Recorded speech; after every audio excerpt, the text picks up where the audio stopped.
Dear brothers and sisters, today's gospel seems to present a resounding success of Jesus. He begins to perform miracles, and people go out to meet him. But, interestingly, Jesus withdraws to more deserted, more secluded places. The crowds grow so large that, at times, they almost crush him.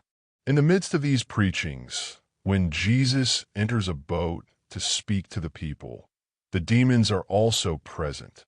And when they're expelled, they begin to reveal the identity of Jesus, saying, "You are the Son of God." But Jesus, in a surprising way, orders them to be silent and not tell anyone who he is. How can we interpret this gospel? The first thing we need to understand is that what Jesus wants from us is faith. And faith is a reality that grows, that matures little by little. Jesus begins by performing miracles, signs, and wonders.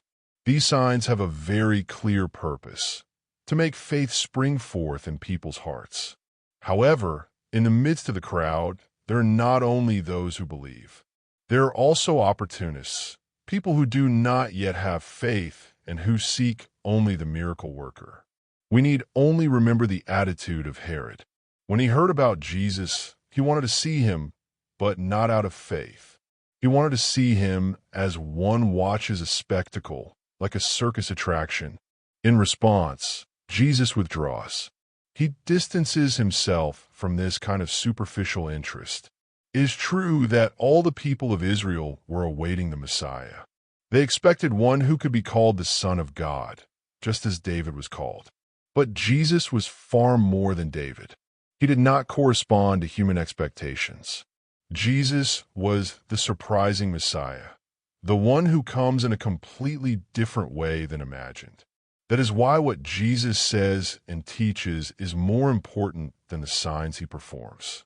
The miracles are, in fact, living sermons, signs that must be interpreted and understood correctly. Here, Jesus faces a real danger, the risk that his message might be distorted even by the demons. This is a great drama of Christianity. The things of Jesus, his gospel, can be misunderstood. At this stage of his preaching, the disciples' faith is still small, still beginning. And there was a real risk that this faith could be confused by the lies of the evil one.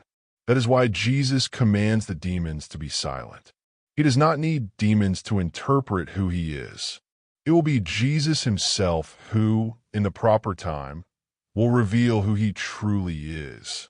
The Gospel of St. Mark will lead us to the profession of faith of St. Peter. And from that moment on, Jesus will increasingly reveal his identity and his mission.